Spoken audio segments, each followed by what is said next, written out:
This tutorial will be divided into 3 sections: the HTML section, the PHP section, and the MySQL section.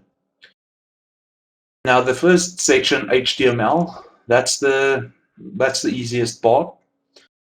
The second section, which is PHP, that is a bit more challenging to remember all the new commands, but it's not that hard. And section 3, MySQL, that is very simple. You just click this, not really any code to be done.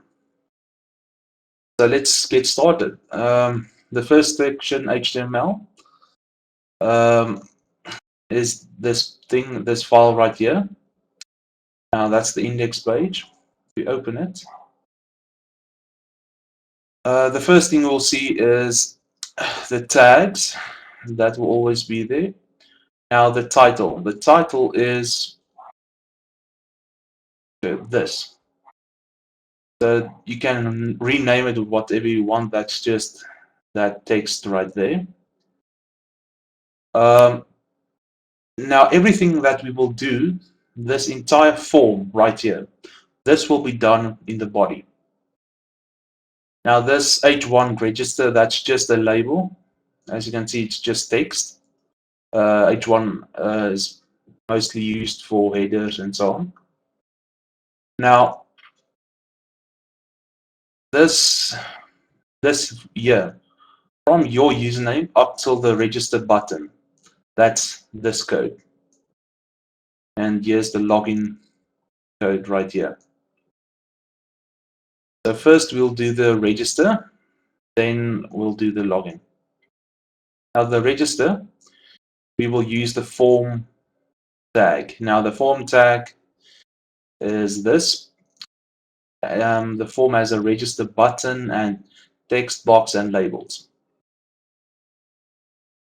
Now this label, it's just text next to the text box, so the user will know what it is, and it's not just 3 text boxes and you don't know what to type in. Now input, this is an input for the user, so it's a text box. Now this ID, this is very important. This is a variable in HTML, sort of like a variable. It will save the input that the user types in here, and it will save it to that name right there, because that name will be used in the PHP code we will write later. The name, it's just a name. This doesn't matter. This required. This is optional, but I think it should be in because it's a register page. It must be there. For example, when you type in your email and your password and you forgot your username, it will let you know and say, hey, please fill out this form. So I think this must be included, but it can be optional as well. Now this type, you get type text, email, password, the list goes on. You can just Google for an entire list. Now for name, it must be text because it will not accept anything other than text. For example, if you put in a number, it will say there's a problem, it's a number. Now the same with the email ID, you have to give a unique name. You can't use the same name as this, and this will be used later on in the PHP code. Same as always, required. And this type is email, so it will give a warning and say you forgot to put in the @ symbol, and it will know that it's not an email. And your password, right here it's typed text. For this video I made it text, but it should be password. Now if it's password, let me just reload the page, just see this. it will hide the characters. But I just made it text for this video, so you can see when I type in the password, it will show the password, what I typed in the database. So let's just turn it back to text. There we go.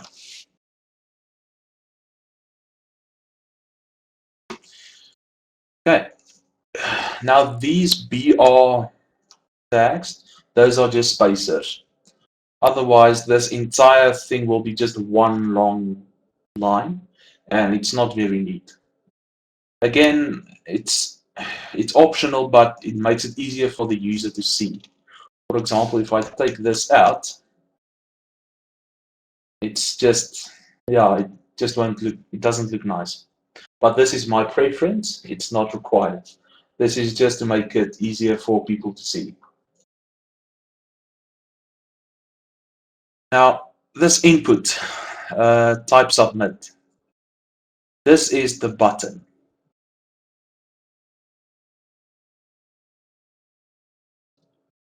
Next to the button, next to the type submit, you will see value register. This is the name that will appear inside the button. If I make it something like that, it will show something like that. And that's your end of the form. The login form is exactly the same. Nothing has changed. Only you can't use the same ID for the username and password. It must be different. So I just made it one long username, login, password, login, email sign up, password sign up, but it can be anything. It doesn't really matter. Just remember it. And this is section 1, the HTML. Now we will move to section 2, the MySQL database. In order for this to work, you will have to run XAMPP. Now, XAMPP, you will find it in my previous video. I posted a Dropbox link. Just download that. If you already have XAMPP installed, remove it. But if you have that Dropbox one installed, you can keep it, then it will work fine. So basically just right click extract here. Okay, the XAMPP has extracted, so just open it and run the XAMPP control. Now we will be using two of them, the Apache and MySQL. The Apache will run the PHP code, and the MySQL will save all the username and passwords and emails and so on.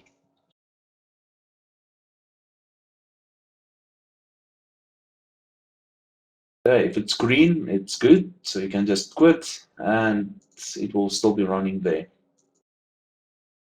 Now we have to go to the MySQL config page. Now just open the XAMPP and hit admin. Okay, now we have to create a database. The easiest way is to click on new, and here we have to give it a database name. Now the database name I will choose will be SPU2, and you just click create. Now we have to give it a table name. I will make the name user data. It can be any name, but this is the name for this video. Now the number of columns will be 3. It will be the username, the password, and the email. Then you just click go. Now this page will be the page where you declare the column names and what type of data will be inside those columns. Now it's very easy. You just say name, email, and password. Now the name will be text because it will no name has numbers and symbols in them. Now the email will be varchar as well as the password.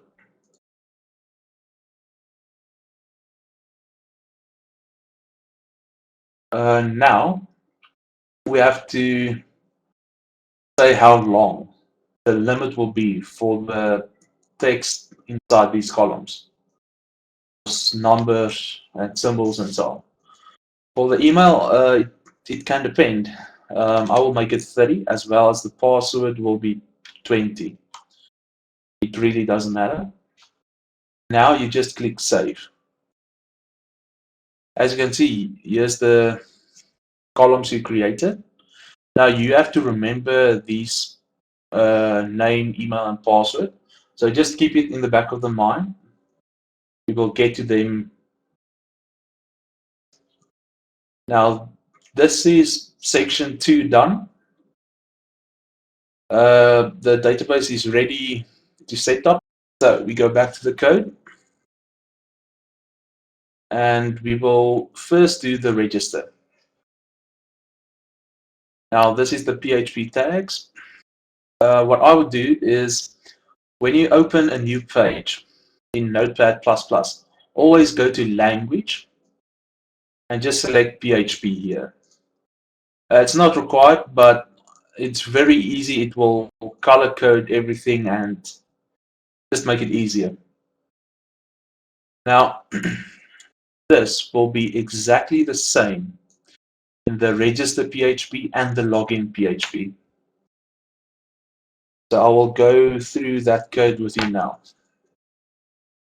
Now this $host, this is a command in PHP. Sorry, not a command, a variable in PHP. It will save data inside that name. Now this IP, 127.0.0.1, this is your local PC IP because the server is run on your PC through this XAMPP. So always use this IP when the server is run on the PC. Now the username is root. You get that from when you get here, root with no password. On default, it will be root, but some people will change it due to security reasons. But when you install a fresh MySQL, it will be root and no password. Now the database name, that's SPU2. If you can remember, this is the database name we gave just a couple minutes ago. Now this is a variable that will say the following: a MySQL connect. It will try and connect to the to this database. It will take the host name, the username, the password, and the database name. Now this if statement, this is to determine if it can connect or not. So if it cannot, that exclamation mark means not. If it cannot connect, then it will show a error message. Now you can set this to anything, but this is just the default error message. Else meaning it has connected and it's ready. Else it will do the following. Now you can always switch this around. You can put this in the if, but you have to take this away. But for this video, I will just keep it like this. We just declared these new email, user, and password is equal to post.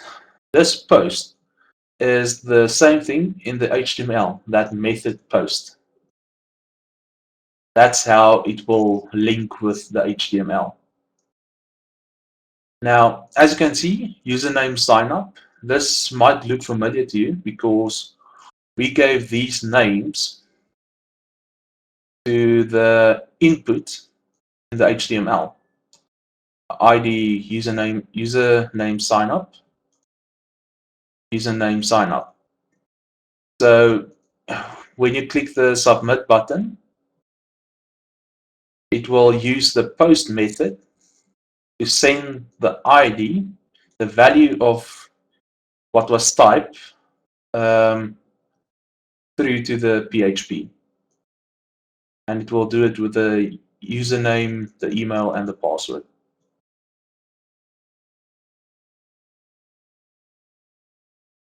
This is a variable that will store the following code. It will send the MySQL a query. Now, a query is basically you tell the MySQL server, hey, I want to do something. Look for the following code. Now, the following code is this. This will insert the data into the database. Again, this at this $con, it's this command. So it will know where the database is.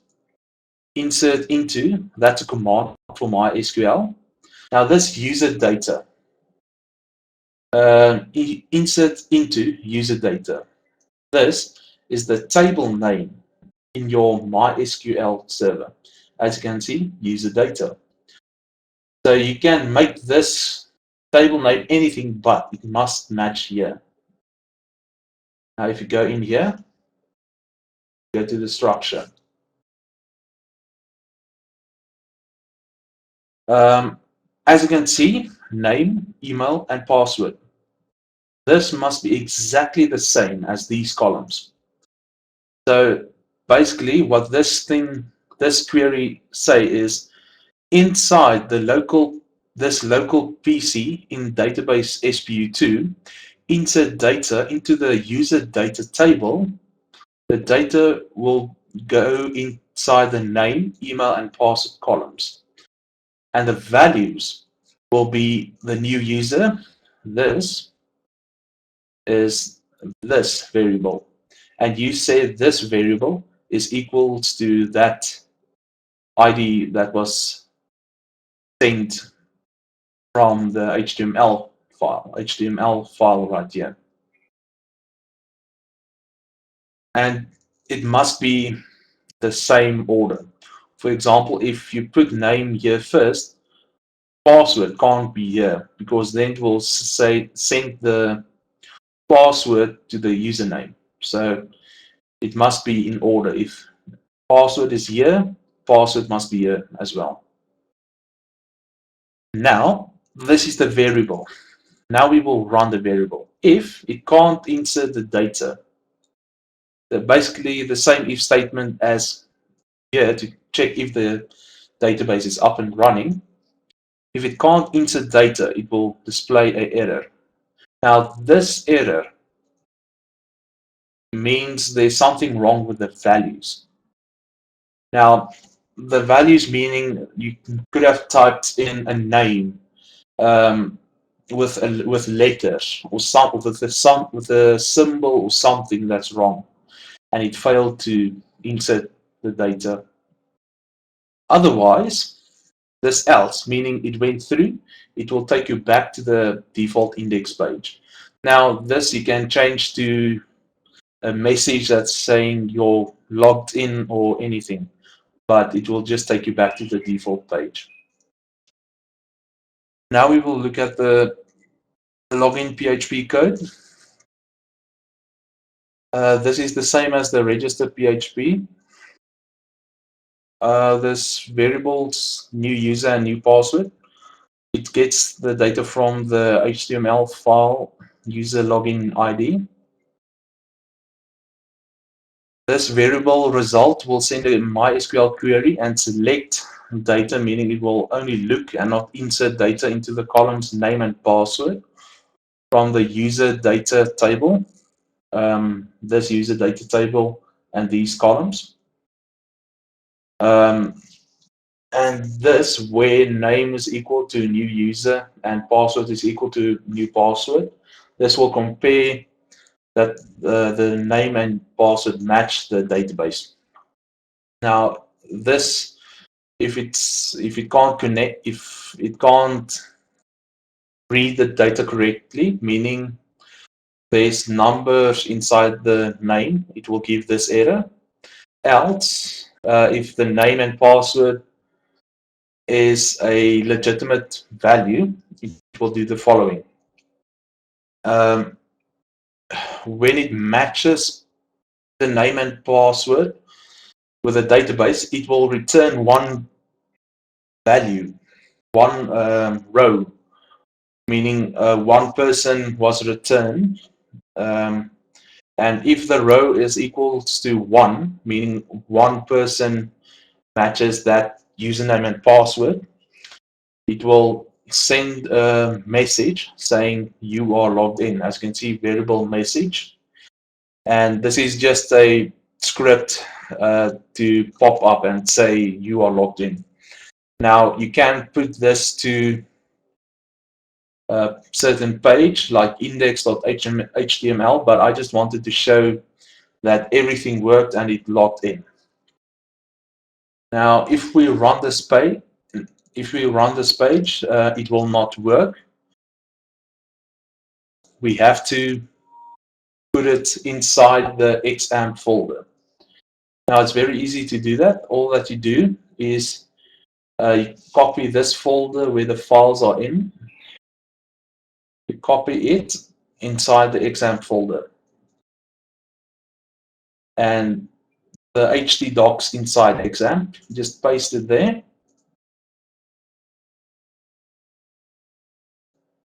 Go to your browser, go to the address bar and type in localhost 100.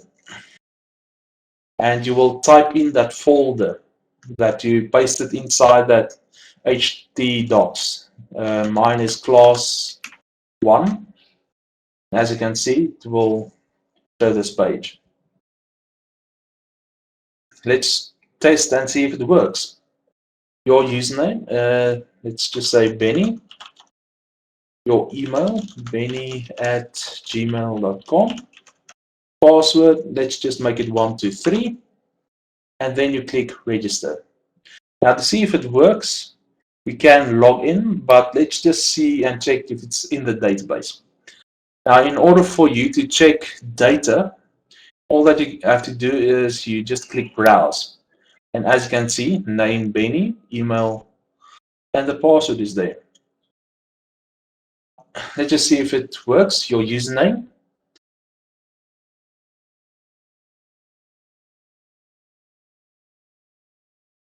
And the password is 123. Click login, and there you go. You are logged in. And that's that. I hope this video helps you somehow. Now, please, if I did something wrong, don't hate me for it. I'm just making this video of how I understand it. I can get some things wrong, but it just I just created this video to help some of you. If it doesn't work for you, I'm sorry I couldn't help you, but the future, just comment what do you want to see more in the videos. Must I make it a bit more in detail or a bit more overview, faster or longer? So please give me feedback, then I'll see you in the next video.